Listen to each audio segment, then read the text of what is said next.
Hey, this is Luann Hunt. I'm Chip Davis of Mannheim Steamroller. This is George Thorogood, wishing all you Destroyer fans out there happy holidays. This is Dami Im. This is Sam Cooke. You're listening to The Sounds of Christmas podcast. Welcome to the Sounds of Christmas podcast. I'm Ken Kessler. If you're new to this podcast, I want to start by saying thanks for joining us. If you're not new, welcome back. Either way, I'm glad you're here. Now, to avoid any confusion, I want to start off by saying there won't be any music played here. This is a place for conversation. I'll talk about Christmas music and some related topics, sometimes by myself and sometimes with guests. If you're looking for music, just go to soundsofchristmas.com and click on the tree or the player on the front page or on the Listen Now page. We play the best variety of Christmas music all year long. Well, except in October, when we play the best variety of Halloween music.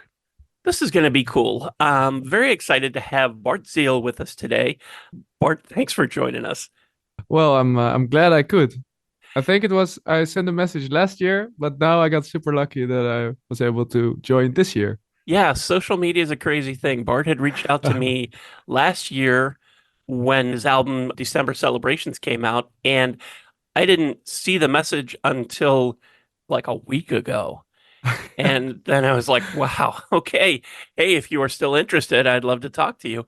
This is a different kind of album than anything that we've talked about, and I want to get to it, but I really want to set it up so people get kind of a taste of who you are and what you do. Mm-hmm. On your website, it says that you are a bard, a musical storyteller who delights in bringing tales to life. Sailing on the northern Viking seas or strolling through the magical castle of Hogwarts, walking through the forests of Fangorn, or even traveling with space pirates. The best thing about singing songs is finding enthusiastic listeners. Very nice. Very nice opening there. A little bit less lyrical, I suppose. Dutch composer, lyricist, you create music to give listeners a respite from the mundanity of everyday life. And your lifestyle as a druid seeps into the music as well.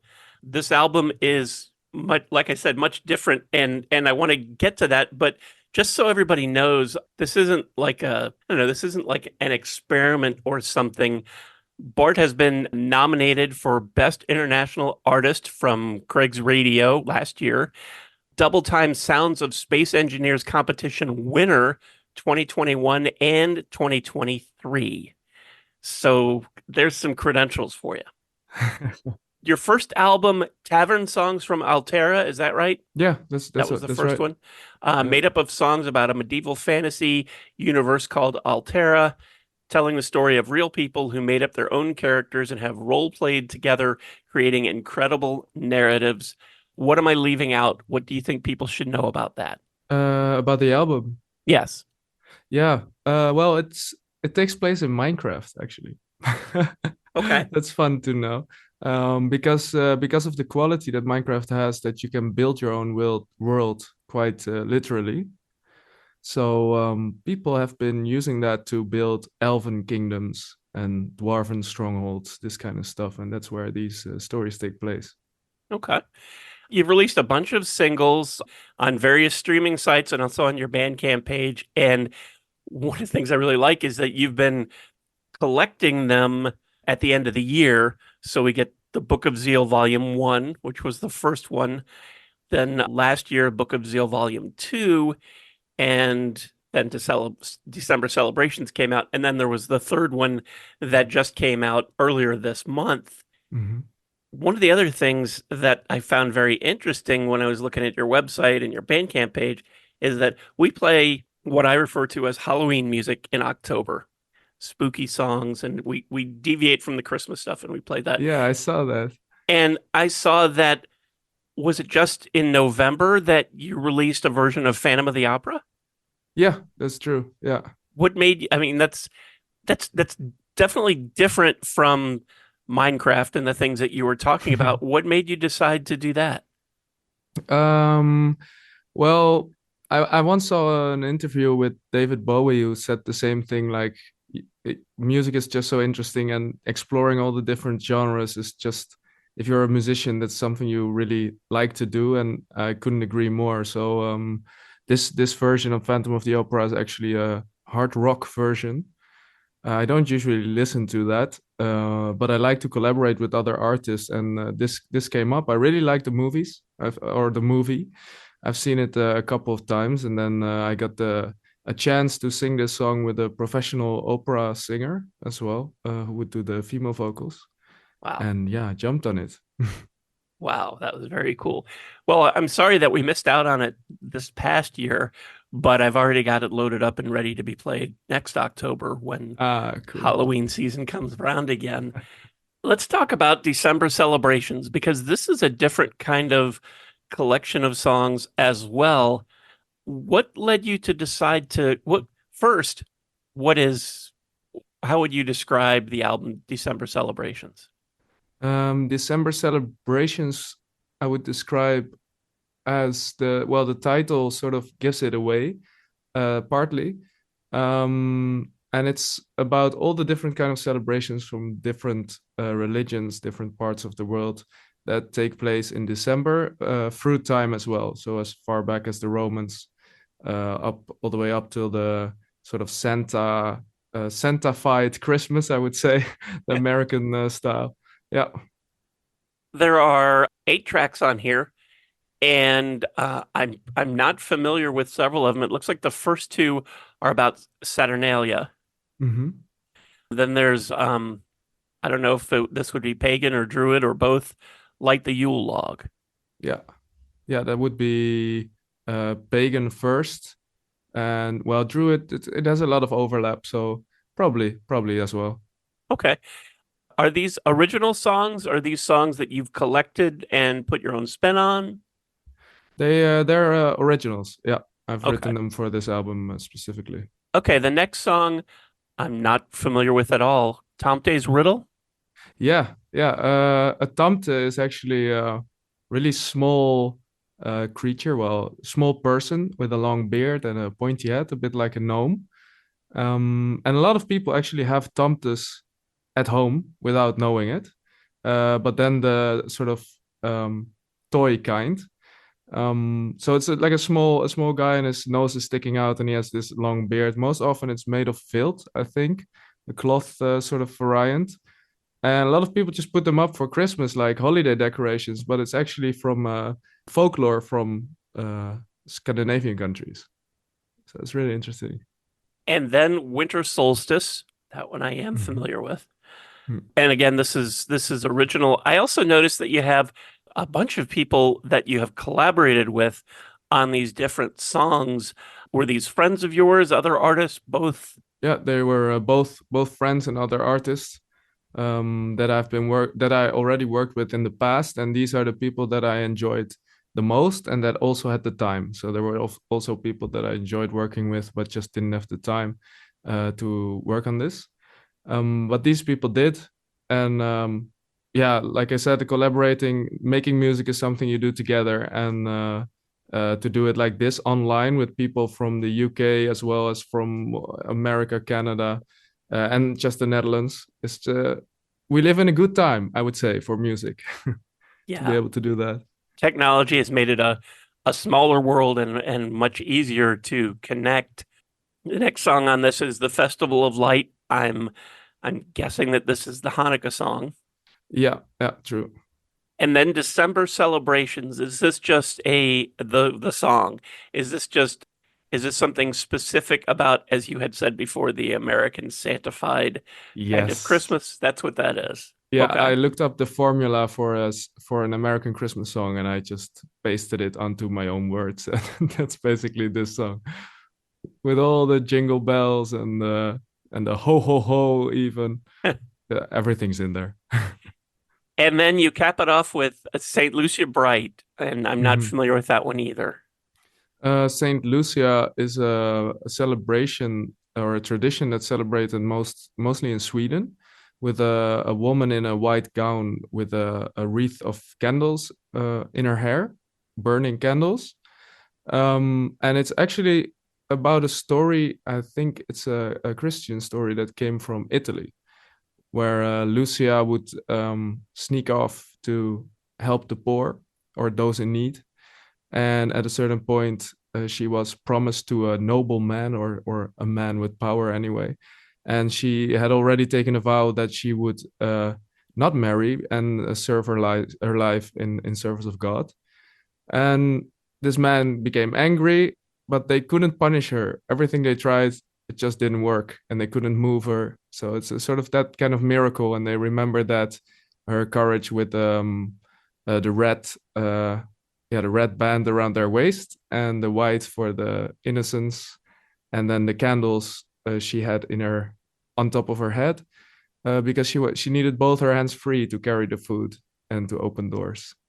Yeah. It really is amazing. And this is just really the tip of the iceberg of all of the different faiths and traditions that surround this time of year. Mhm. And you've, I want to say whittled it down to, but you've got 8 songs on here. Were there other things that you're working on that just didn't make the cut, get done in time, or was this sort of what your vision for this album was? I really like this question actually. And you were actually also right that I did whittle it down a bit because there's a lot of other stuff going on. I had to scrap South America entirely because I could make an entire album out of festivities from that area.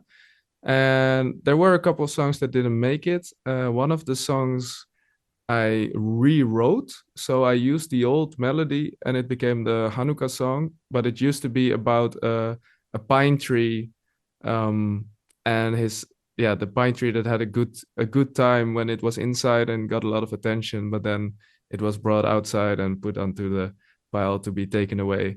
And it was like a bit like sad, but also nostalgic sort of song. But I couldn't find the right words to make it work. Like, yeah, it just didn't work. So with these songs that didn't quite make it and the many other traditions that are out there, I feel like it's kind of an obvious question, but have you thought about a kind of a sequel to this album?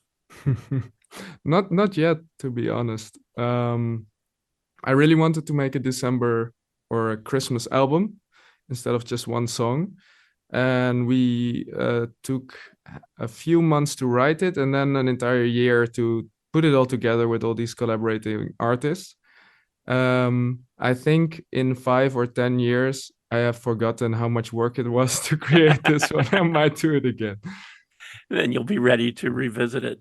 Yes. Um, is there anything that you would want people to know about this album that I didn't ask you about yet or we haven't talked about?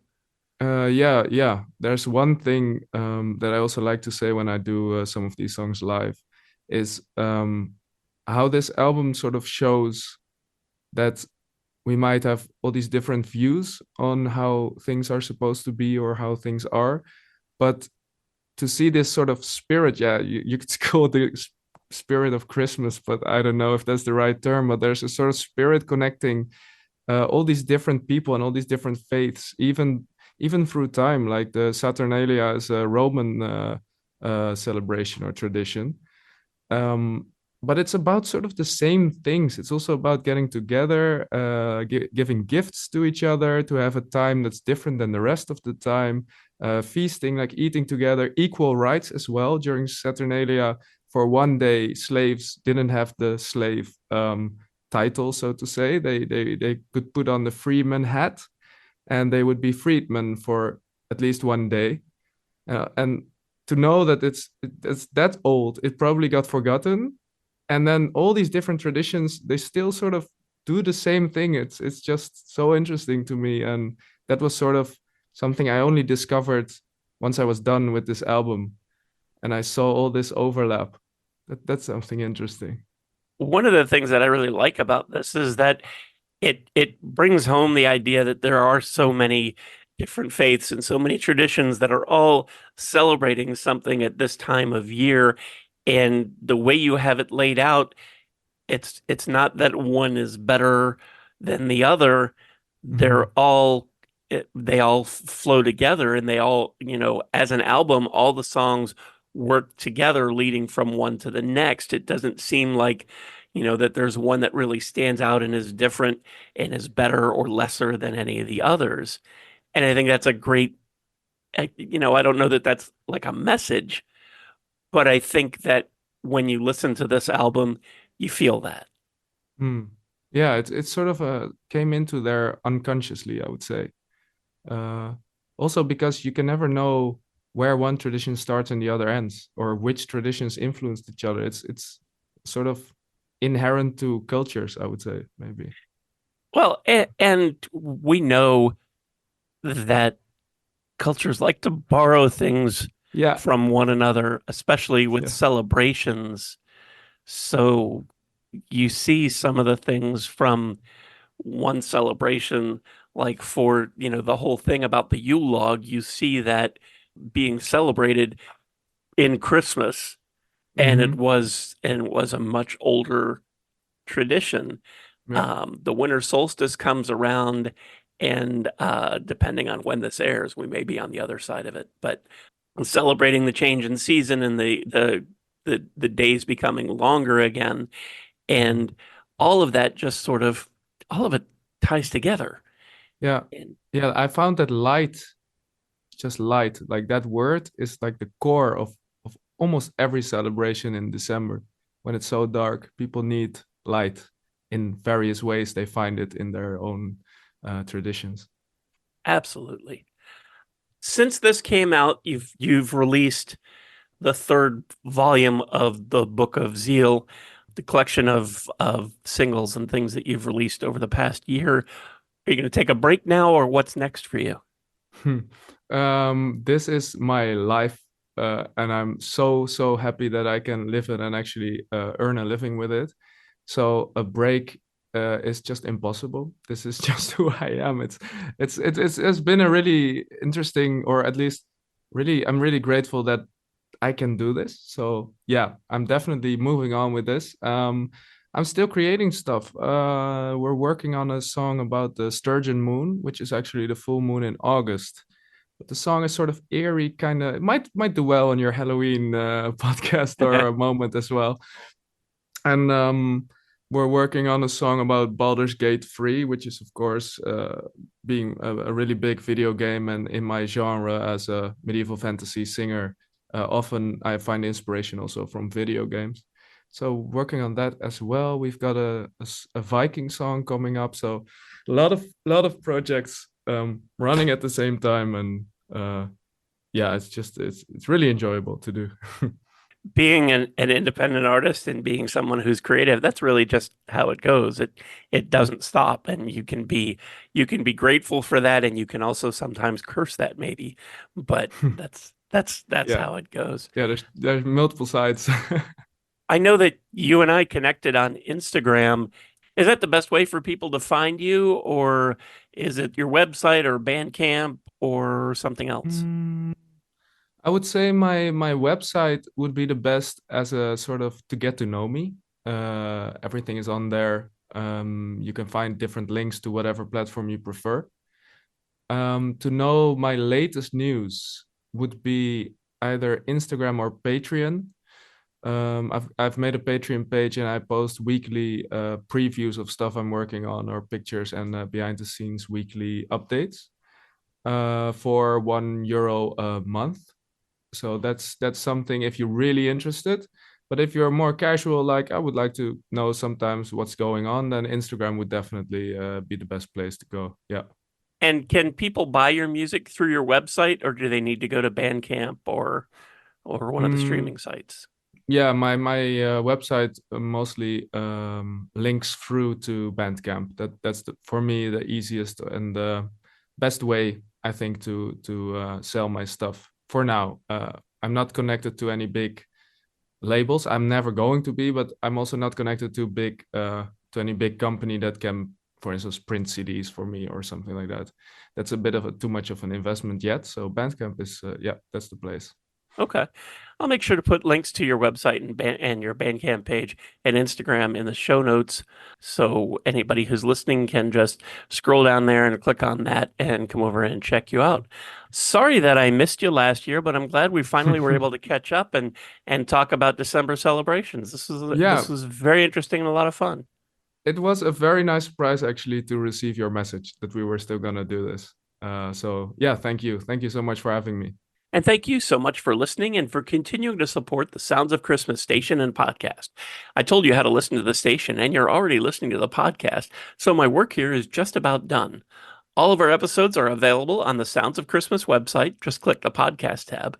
And we also have a Linktree page that lists most, if not all, of the streaming sites that carry the podcast. So you can scroll down, click on that, and go over to your favorite site and subscribe, and then you'll never miss another episode.